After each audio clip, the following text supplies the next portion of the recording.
Bonjour à toutes et tous et bienvenue dans cette vidéo d'électronique, dans la série sur le filtrage, où on va s'intéresser à comment déterminer la fonction de transfert d'un circuit avec une méthode qui s'appelle la loi des nœuds en termes de potentiel.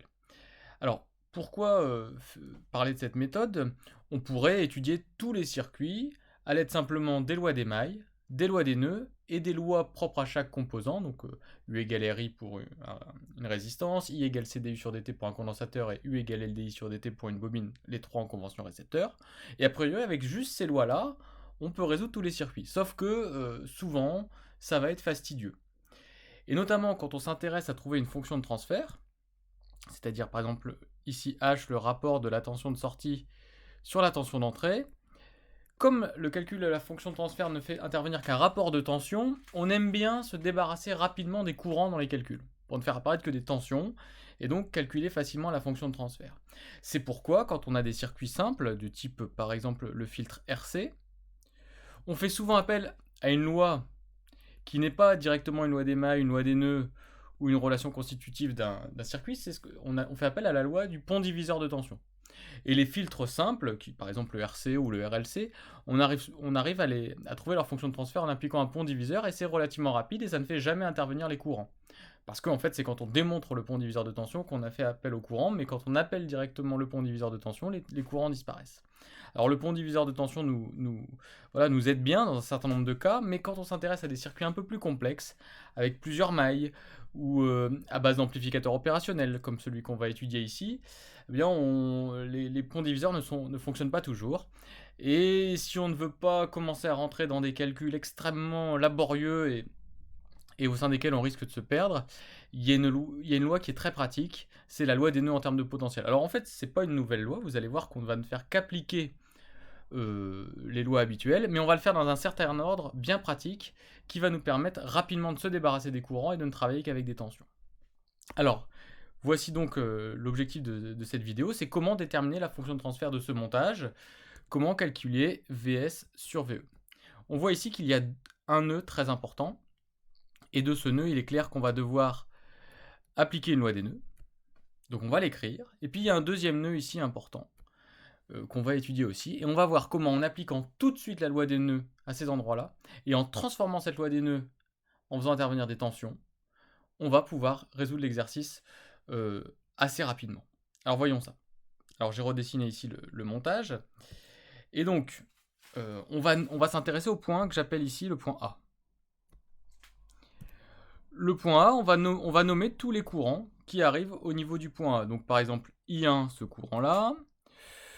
Non, je vais les nommer un petit peu différemment pour que ce soit. On va mettre I1, le courant qui viendra de la gauche, I2, le courant qui viendra du bas, I3, le courant qui viendra de la droite, et I4, le courant qui viendra du haut. Alors je les ai tous algébrisés rentrants, bon ça on peut faire comme on veut, mais là je les ai algébrisés comme ça, pardon, et donc je peux écrire la loi des nœuds.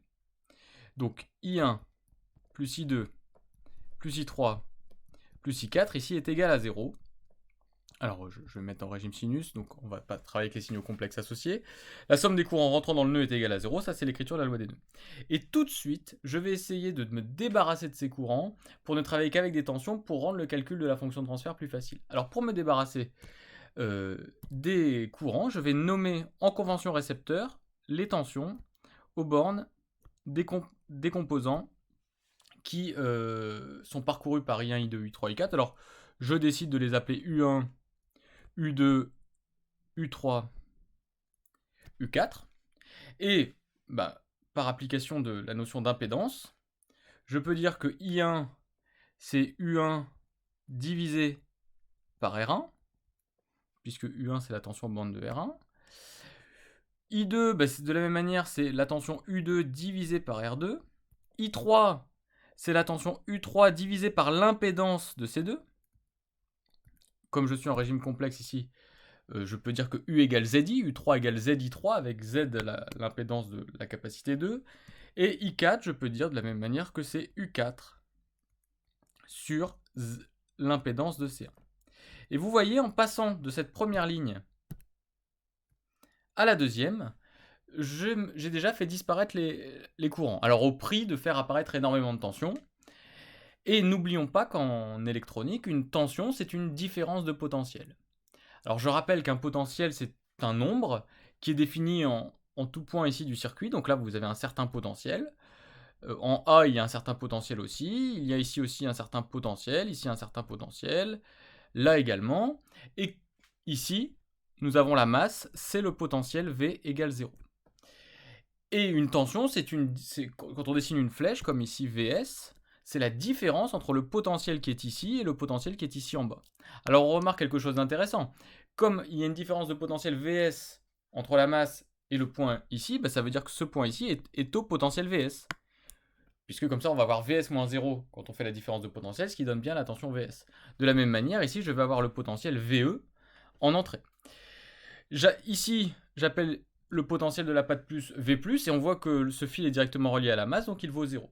Ici, nous avons un point B, et VB, c'est le potentiel de la patte moins de la LI, et on sait que pour un amplificateur opérationnel rebouclé depuis sa sortie vers la patte moins, on sait qu'il fonctionne en régime linéaire, et on sait que dans ce cas-là, V+ égale V-. Donc ici, on a un ALI en régime linéaire. Donc on a V+ égale V-, et comme V+ en plus est relié à la masse, eh bien les deux sont égaux à 0. Donc ça, c'est parce que la LI est en régime linéaire, et ça, c'est parce que V+, la patte plus de la LI est reliée à la masse. Alors voilà, donc je disais, nous devons transformer les tensions qui sont apparues dans cette équation en potentiel. Eh bien, vous voyez, U1 est ici, c'est la différence de potentiel entre ce qu'il y a ici et ce qu'il y a ici. Donc c'est VE moins VA. U2, c'est ce potentiel-là 0 moins ce potentiel-là VA. U3, c'est ce potentiel-là VB moins ce potentiel-là VA. Et U4, c'est le potentiel qui est ici, mais le potentiel qui est ici, c'est le même sur tout le fil ici, et c'est le potentiel VS moins le potentiel VA. Et donc je vais remplacer chacune des tensions par la différence de potentiel associée. Et en ayant bien remarqué que V- et VB sont nuls, hein, c'est ce que nous avons dit tout à l'heure. Je remplace aussi ZC2 et ZC1 par leur valeur. L'impédance d'un condensateur, c'est 1 sur JC oméga. Donc là, j'ai JC2 oméga et JC1 oméga qui apparaissent. Et donc, avec toutes les simplifications, on arrive à une première relation, alors qui est un peu lourde, mais qui ne fait apparaître que des potentiels. Le potentiel VE, qui est égal à la tension VE, le potentiel VS, et le potentiel VA qui est inconnu. Mais déjà, vous voyez, ma fonction de transfert, H, c'est VS sur VE. Eh bien, j'y suis presque. Hein. J'ai ici une relation entre VE, VS et VA. Donc j'ai un terme inconnu. Donc on a un terme en trop. C'est qu'il va falloir écrire une deuxième équation pour le faire disparaître. Eh bien, il faut écrire une deuxième loi des nœuds. Et je vous ai dit, nous allons maintenant écrire la loi des nœuds au niveau du point B. Alors, j'efface un petit peu. J'efface toutes les tensions et les courants qui ne nous intéressent plus. Alors, quels sont les courants qui arrivent au niveau du point B? Je vais définir un courant, par exemple I5 comme ça, et une tension U5 comme ça, et je sais que dans un amplificateur opérationnel, il n'y a pas de courant qui rentre dans la patte moins si on considère que l'amplificateur linéaire, enfin l'ALI est idéal. Et donc j'ai directement en fait tout le courant qui circule dans cette branche qui va aller dans le condensateur C2, donc en fait la loi des nœuds au niveau du point B s'écrit directement I5 égale I3. Alors on va l'écrire. On écrit la loi des nœuds au point B, I5 égale I3. Et de la même manière que précédemment, on va se débarrasser tout de suite des courants en faisant intervenir les tensions aux bornes des composants. Alors, I5, ça va être U5 sur R3, en regardant ici. Et ici, I3, bien c'est U3 sur l'impédance de C2. Donc là, c'est U5 sur R3 égale, et I3, on l'avait déjà remplacé, donc U3 sur l'impédance de C2. Et maintenant, U5, je vais le remplacer par une différence de potentiel. Eh bien, U5, c'est le potentiel qui est ici moins le potentiel qui est ici. Donc, c'est VS moins VB. Mais on a vu que VB, c'était V- et c'était 0. Donc, en fait, U5, c'est VS. VS sur R3 égale U3. Et U3, nous l'avons déjà remplacé. C'était moins VA. Et on multiplie par JC2 oméga. Eh bien, nous avons trouvé une nouvelle relation entre VS et VA. Et si nous regardons bien...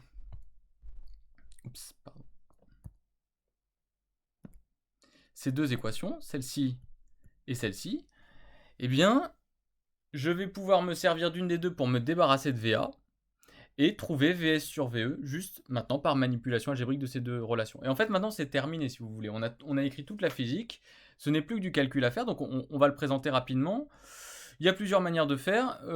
Nous cherchons la fonction de transfert h qui est VS sur VE. Alors, une chose qu'on peut faire, par exemple, c'est de diviser la première équation par VE, pour faire apparaître VS sur VE, et de la multiplier par R1. Et si on fait ça, la première équation, donc celle-ci, hein, l'équation 1 étoile, devient 1 plus JR1C oméga H égale VA sur VE, facteur du terme 1 plus R1 sur R2 plus R1C1 plus C2J oméga. Donc vous avez une expression qui fait intervenir la fonction de transfert H qui est notre inconnue, et qui fait intervenir VA sur VE, dont on va essayer de simplifier. Alors pour ça, eh bien on va prendre la deuxième équation et on va la diviser par VE, comme ça on va faire à nouveau apparaître VA sur VE et la fonction de transfert. Donc c'est ce qu'on fait ici.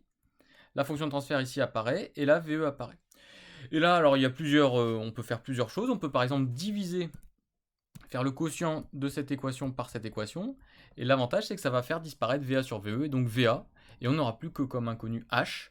Il suffira de l'isoler, donc c'est ce qu'on fait. Et puis ensuite, en isolant H, on trouve directement la fonction de transfert. Donc je ne dis pas que la résolution est rapide et simple, mais avec la méthode que nous avons vue d'écrire que I1 égale I2, d'écrire la loi des nœuds et de tout de suite la transformer en tension, puis en différence de potentiel, et bien en fait ça nous donne un chemin à suivre qui permet au calcul d'être relativement efficace et de trouver rapidement la fonction de transfert. Alors ce filtre, souvent on l'utilise avec R1 égale R2 égale R et C1 égale C2 égale C, et donc on peut simplifier la fonction de transfert, on reconnaît la fonction de transfert d'un passe-bande. Et c'est difficile de résoudre ces circuits de ce type-là sans suivre cette méthode de la loi des nœuds en termes de potentiel. Donc il n'y a rien de nouveau en soi, il n'y a pas de nouvelle loi, mais c'est un enchaînement des arguments qui est particulier. Avant, on enseignait ce qu'on appelle le théorème de Millman, qui est un peu un résumé de ça, mais en fait, il n'y a pas besoin de connaître le théorème de Millman. Si on fait les choses dans l'ordre, loi des nœuds, transformation avec les tensions aux bornes des composants adjacents, et ensuite écriture des tensions comme des différences de potentiel, on s'en sort assez bien et on arrive à étudier des circuits relativement complexes et dans lesquels on arrive à exprimer la fonction de transfert H. Alors bien entendu, ces choses-là, il faut s'entraîner, c'est-à-dire que c'est pas juste en regardant faire qu'on y arrive, il faut à un moment donné se dire allez, je prends le circuit, j'essaie de le faire moi-même, je suis la démarche, est-ce que j'y arrive? Mais en général, si on essaie d'être rigoureux et d'appliquer dans l'ordre les étapes, ça marche assez bien et on arrive à être efficace sur ce genre de circuit. Alors ce n'est plus tellement l'esprit des programmes de vous faire des calculs comme ça, de calcul de fonctions de transfert sur des circuits compliqués, mais sait-on jamais, c'est quand même un bon outil à avoir dans sa poche, au cas où vous auriez ce genre de calcul à faire, vous savez que vous avez une méthode qui fonctionne pas mal.